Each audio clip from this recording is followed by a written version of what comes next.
Y ahora, un mensaje de bendición con el pastor Víctor Manuel Buitrago.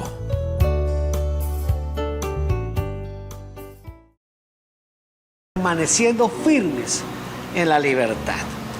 Es decir, cómo mantener esa libertad en Cristo. En el capítulo 4, estuvimos hablando, al terminar el domingo pasado, cómo hay creyentes como Isaac, que son hijos de ¿qué? De la promesa, ¿se acuerdan?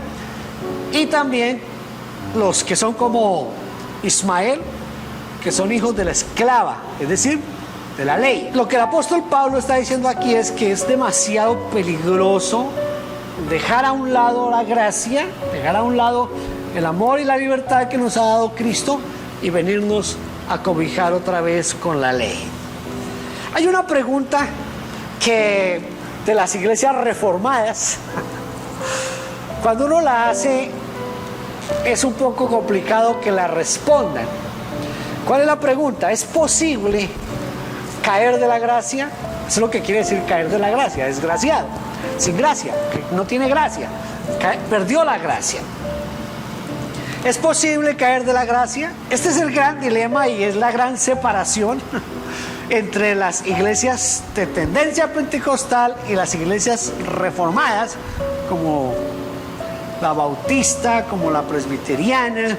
Son iglesias reformadas, entonces ahí radica una gran diferencia en su manera de pensar. ¿Caemos o no caemos de la gracia? Miremos lo que nos dice Pablo, ¿está bien?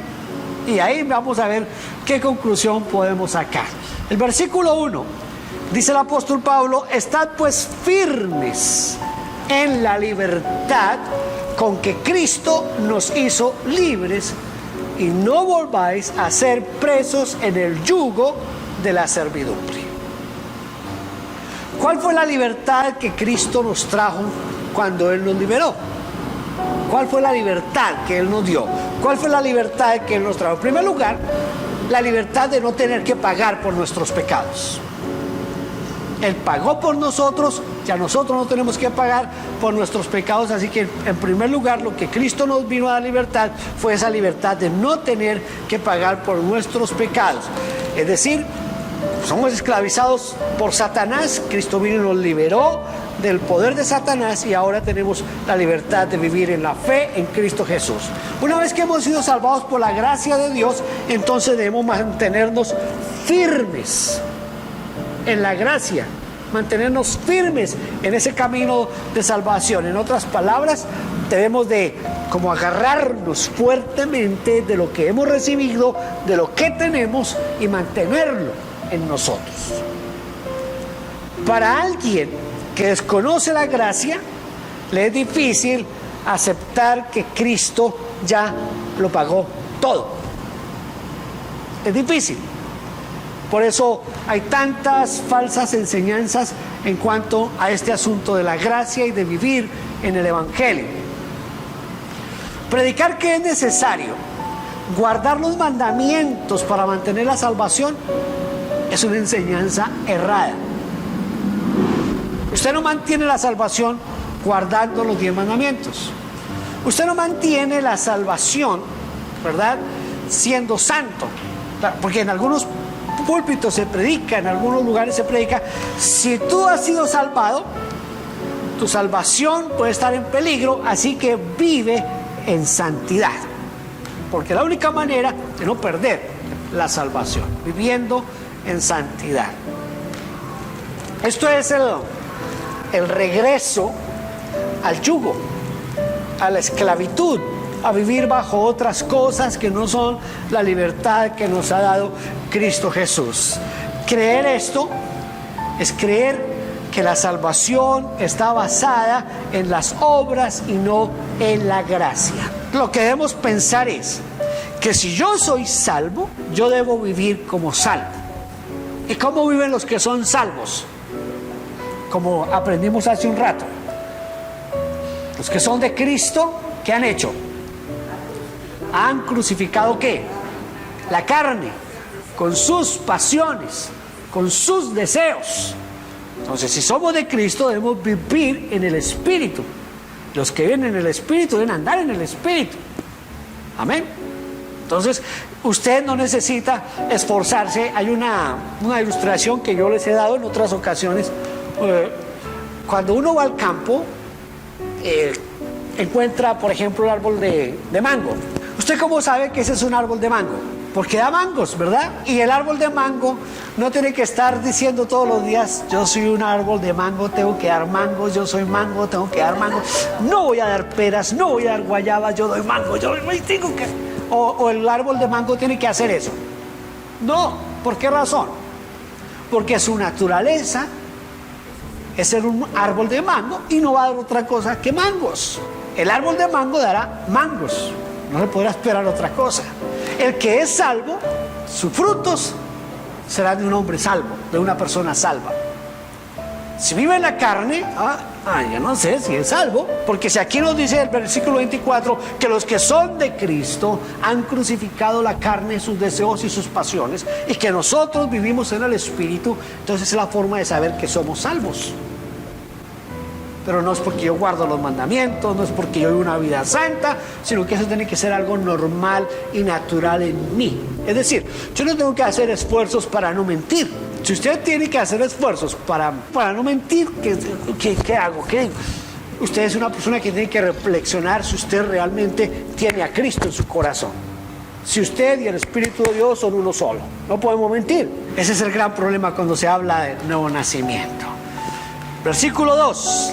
He aquí yo, Pablo, os digo que si os circuncidáis, de nada os aprovechará Cristo. He aquí yo, Pablo, digo que si os circuncidáis, Cristo no os aprovechará de nada. ¿Qué es lo que está diciendo Pablo? Que la ley y las obras de la ley lo que hacen es invalidar lo que Cristo hizo por nosotros. Centralizarse en la circuncisión para poder tener la seguridad de la salvación era el problema de los judaizantes. Ustedes tienen que circuncidarse. Si no se circuncidan, ¿por qué los judaizantes decían eso? Génesis capítulo 17, el versículo 14 dice lo siguiente. Dice: y el varón incircunciso que no hubiere circuncidado la carne de su prepucio, aquella persona será borrada de su pueblo. Ha violado mi pacto.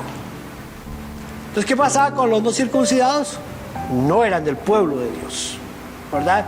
Todos los judaizantes venían y le decían a los hermanos que se convertían: hey, bueno, está muy bien y bienvenidos porque han aceptado a Cristo, pero ahora tienen que circuncidarse. Si no se circuncidan, miren lo que dice la Biblia. Y le mostraban la Biblia, les decían lo que la Biblia decía. No existía el Nuevo Testamento, no había forma de decirle: hey, pero mire que el libro de Gálatas dice esto. No existía.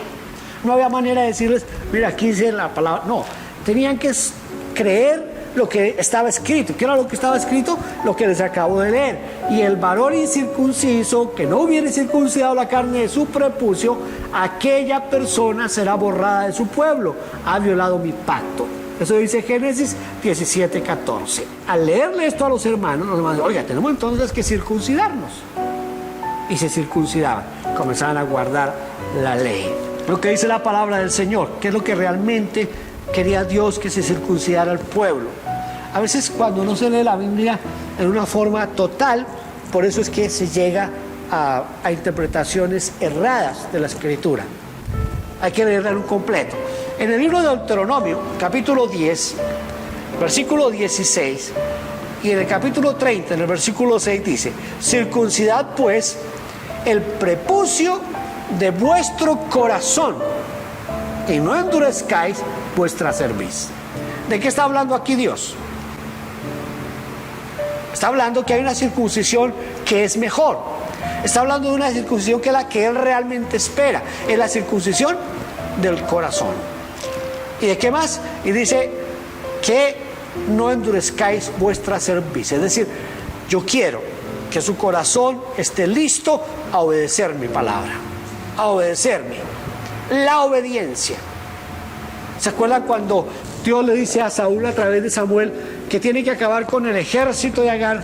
Tiene que destruirle completamente todo, tiene que destruir los animales, tiene que destruir las mujeres, los niños, tiene que acabar con todo.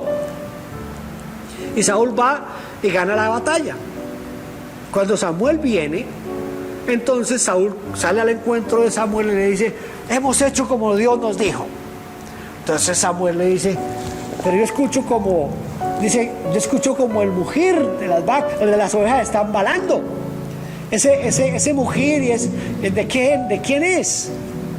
Entonces Saúl tiene la respuesta así, lista, a flor de boca, de la lengua. Le dice, no, sí, es que nosotros dejamos lo más gordo, lo mejor del ganado para sacrificárselo a Dios. Y le dice Samuel, ¿y qué fue lo que Dios le mandó? No, pero es que eso es para sacrificárselo al Señor. Vamos a hacer un culto y vamos a sacrificarle esto al Señor. Y Samuel le dice, ¿qué le dijo Dios? Entonces ahí donde aparece el primero de Samuel capítulo 15 versículos 22 y 23. Dice, porque mejor es la obediencia que los sacrificios y el prestar atención que la grosura de los carneros. Porque como pecado de adivinación es la rebelión. Oiga, lo que le está diciendo Samuel a Saúl es, Dios no está interesado en sacrificios, Dios está interesado en que le obedezcamos. Por eso aquí dice, circuncidad pues el prepucio de vuestro corazón y no endurezcáis vuestra cerviz. La circuncisión que Dios espera es la del corazón. El versículo 6 del capítulo 30 de Deuteronomio dice, y circuncidará Jehová tu Dios tu corazón. Dios va a circuncidar nuestro corazón y el corazón de tu simiente para que ames a Jehová tu Dios con todo tu corazón, con toda tu alma, a fin de que tú vivas. La circuncisión no era meramente la del prepucio, sino que era la circuncisión del corazón. Dios circuncida nuestros corazones para que de esta manera podamos amarle con todo nuestro corazón. Otros insisten que para ser salvos nosotros debemos invitar a Cristo, a ese Cristo. Usted lo ha escuchado, ¿no? A los evangelistas y a los predicadores. Yo lo hice alguna vez hasta que algún día, eso sí, gracias a Dios lo entendí hace muchos años. Pero yo lo alcancé a predicar alguna vez. Hey, la Biblia dice, hey, yo estoy aquí a la puerta y llamo. Si alguno abre la puerta, yo entraré, cenaré con él y él conmigo. Eso es lo que dice Apocalipsis 3:20, ¿se acuerdan? Entonces, mire que Cristo está afuera, pobrecito, está aguantando frío, que Él está tocando para que usted le abra la puerta y para que Él pueda entrar en su corazón. Entonces la gente dice, pobre semana, ya aguantando frío, abrámosle para que no se congele y lo dejan entrar. Pero están dejando entrar a Cristo, atendiendo al señorío de Cristo, atendiendo a lo que Cristo es realmente. No, porque ellos creen que le están haciendo un favor a Dios. Ellos creen que están haciéndole el gran favor a Dios dejándolo entrar en su corazón. Así no funciona la salvación, así no funciona la gracia, así no funciona Dios. Estas enseñanzas están enredadas con el yugo de la esclavitud y estas enseñanzas invalidan lo que hizo Cristo en la cruz del Calvario. Y hemos de tener cuidado con eso. Versículo 4. Voy a darles aquí una clase de teología profunda, rápido. En la teología, acerca de la soteriología quiere decir el plan de salvación. Es lo que la obra de Cristo por nosotros, es lo que quiere decir soteriología. En la teología, en la soteriología, hay principalmente dos corrientes. Una corriente que se llama la corriente calvinista y la otra que es la corriente arminianista. La corriente calvinista está dividida en tres. Principalmente se conocen dos, pero está dividida en tres, los calvinistas. Entonces están los calvinistas infralapsarios y los calvinistas supralapsarios. ¿En qué se diferencia el infralapsario y el supralapsario? Se diferencian únicamente en el orden de los decretos divinos. Otro día les he hecho el asunto de los decretos divinos.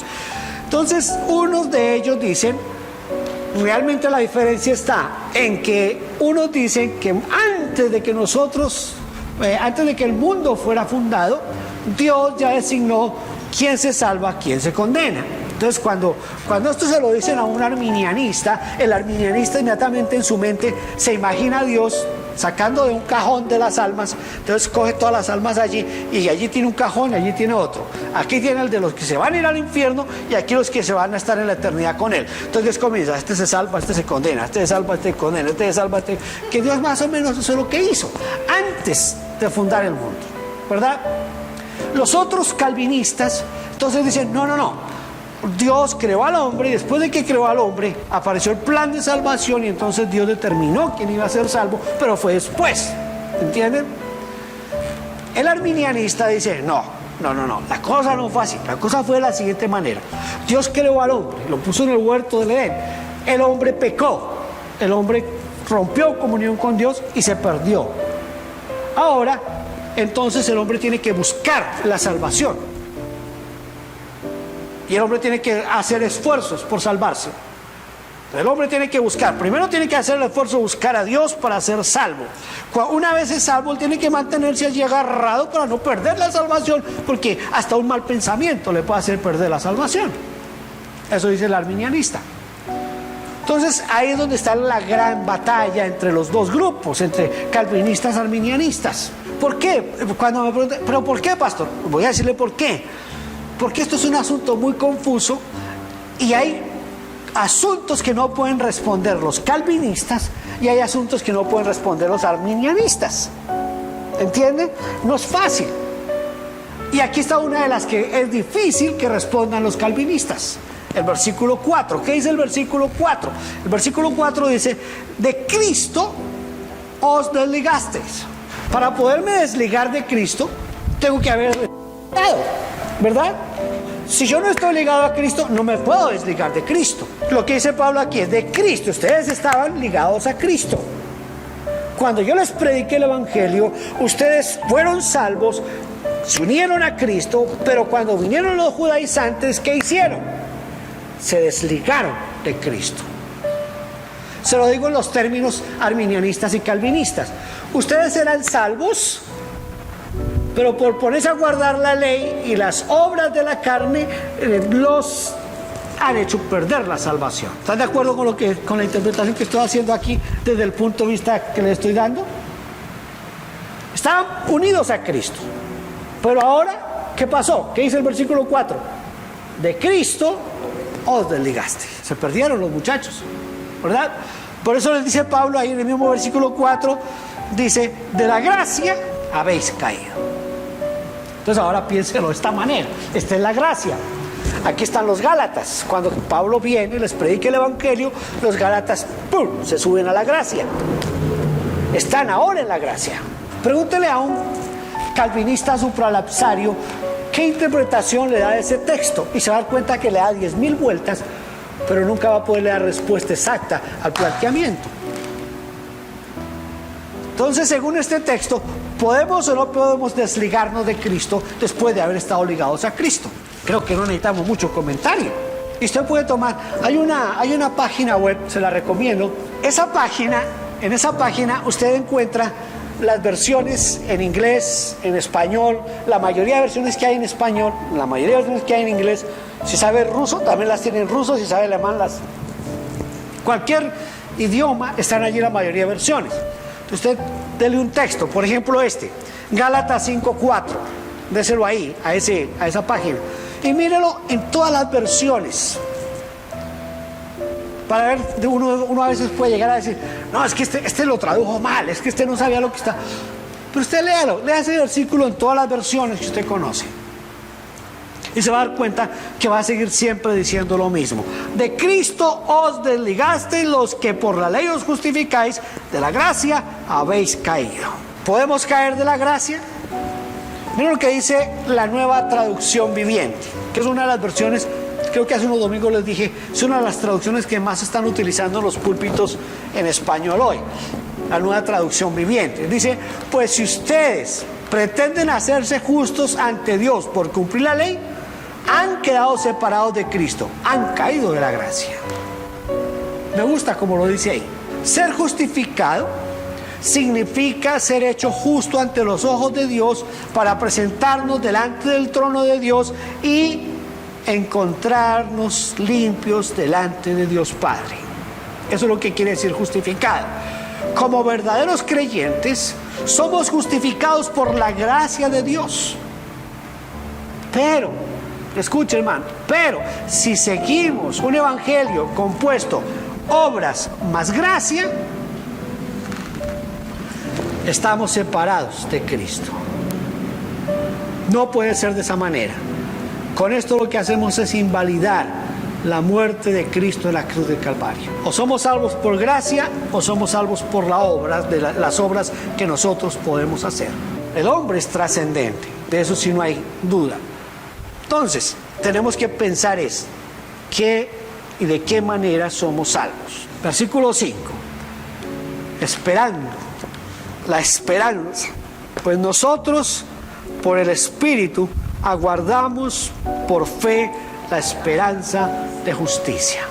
La traducción latinoamericana actual dice: en cambio, a nosotros el Espíritu nos da la seguridad de que Dios nos acepta porque confiamos en Cristo. La puse aquí, no estoy muy de acuerdo, porque yo soy todavía muy apegado al Reina Valera del 60, pero aquí le quita un poco de fuerza, pero da un poquito de claridad a la vez. Él dice: en cambio, a nosotros el Espíritu nos da la seguridad de que Dios nos acepta porque confiamos en Cristo. En la Reina Valera dice: pues nosotros por el Espíritu aguardamos por la fe la esperanza de la justicia. Pues hay que tener un poquito de teología en la cabeza para entender lo que dice aquí. Esperamos tiene que ver o está relacionado con la bienaventurada esperanza. ¿Cuál es la bienaventurada esperanza? La bienaventurada esperanza es el segundo regreso de Cristo, la segunda venida de Cristo. Esa es la bienaventurada esperanza. Entonces aquí está diciendo Pablo: estamos esperando ese momento, el momento en que vamos a ser redimidos total y definitivamente por Cristo Jesús cuando Él venga por su iglesia. Se habla del juicio cuando Cristo venga por su iglesia. Versículo siguiente, el versículo 7 y 8, dice: porque Cristo Jesús ni la incircuncisión vale algo, ni la incircuncisión, sino la fe que obra por el amor. Vosotros corríais bien. Pablo utiliza en varias ocasiones ilustraciones de un atleta. Escribiéndole a Timoteo, le habla de que quien quiere correr se abstiene de todo. Está hablando, varias veces habla de las justas deportivas, para mostrar que si un atleta se abstiene de tantas cosas para salir adelante en lo que él desea, mucho más nosotros como hijos de Dios tenemos que abstenernos de muchas cosas. El versículo 6 dice: porque gracias a Cristo Jesús ya no cuenta para nada estar o no circuncidados, lo que cuenta es la fe, una fe activa por medio del amor. Dice la versión Dios habla hoy. Ninguna obra externa proveniente de nosotros cuenta para nada. Ni el ayuno, ni la oración, ni la circuncisión, nada de eso cuenta. Lo hacemos porque entendemos que eso fomenta nuestra comunión con Dios, pero no nos va a hacer ni más salvos ni menos salvos. Lo hacemos es por eso. Amén. Ahora pues, yo creo que todos ustedes lo saben de memoria. Ahora pues, ninguna condenación hay para los que están en Cristo Jesús, los que no andan conforme a la carne, sino conforme al Espíritu de Dios. ¿En dónde dice eso? En Romanos capítulo 8, versículo 1. La fe se mueve, se manifiesta a través del amor. Lo que cuenta es la fe, una fe activa por medio del amor. Ella enseña que la relación íntima que existe entre Dios y nosotros se deriva a través de la fe que obra a través del amor. Y termino esta sección. Esta sección termina en el versículo 12, pero realmente yo pienso que en el versículo 7 podemos darle lo que vendría a ser el final. Dice: vosotros corríais bien. ¿Quién os embarazó para no obedecer a la verdad? En la Reina Valera dice: Vosotros corríais bien. ¿Quién os estorbó para no obedecer a la verdad? ¿Usted imagina una mujer en los 400 metros con vallas embarazada, por ahí con 6, 7? ¿Se la imagina saltando esos obstáculos para correr? Pablo dice, ¿quién los embarazó? O sea, ustedes estaban corriendo bien, pero desde que los embarazaron o desde que los estorbaron, ya no corren, no pueden correr. Están en problemas graves. Dios, por medio del apóstol, a menudo asimila la vida cristiana con una carrera. Es una carrera, la carrera de la vida. Algún día va a llegar el final, vamos a llegar a la meta. Voy a terminar leyéndoles lo que dice Hebreos capítulo 12, versículos 1 y 2. Por eso nosotros, teniendo a nuestro alrededor tantas personas que han demostrado su fe, dejemos a un lado todo lo que nos estorba y el pecado que nos enreda y corramos con fortaleza la carrera que tenemos por delante. Fijemos nuestra mirada en Jesús, pues de Él procede nuestra fe y Él es quien la perfecciona. Jesús soportó la cruz sin hacer caso de lo vergonzoso de esa muerte, porque sabía que después del sufrimiento tendría gozo y alegría, y se sentó a la derecha del trono de Dios. Esto dice Hebreos capítulo 12, versículos 1 y 2 en la Dios habla hoy. Como dice, a mí me gusta mucho, casi creo que me lo sé de memoria, en la Reina Valera: puestos los ojos en Jesús, el autor y consumador de la fe. Oigan, esto es básico en la vida cristiana. Poner nuestros ojos en Jesús. No ponga sus ojos en lo que come, en cómo se viste. No, nada de eso tiene que ver. Ponga sus ojos en Cristo Jesús. No ponga sus ojos en cómo vive el pastor, en cómo se comportan los diáconos, en cómo se comportan los líderes de la iglesia. Usted ponga sus ojos en Cristo Jesús. La Biblia dice, puestos los ojos en Jesús. ¿Por qué razón? Porque Él es el autor y consumador de la fe. Necesitamos poner nuestros ojos en Cristo Jesús. Cuando el autor de los Hebreos nos dice, pongan sus ojos en Jesús, está diciendo, no importa las circunstancias que hayan alrededor. Si usted tiene sus ojos puestos en Jesús, que es el autor y consumador de la fe, nada lo va a quitar de Él. No caigamos en la trampa que cayeron los hermanos allá en Galacia. No nos desliguemos de Cristo. No caigamos de la gracia.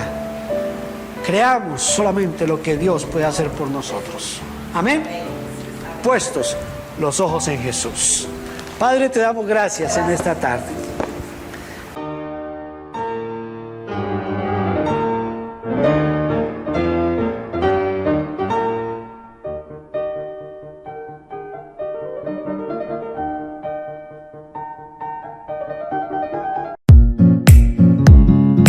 Gracias por vernos.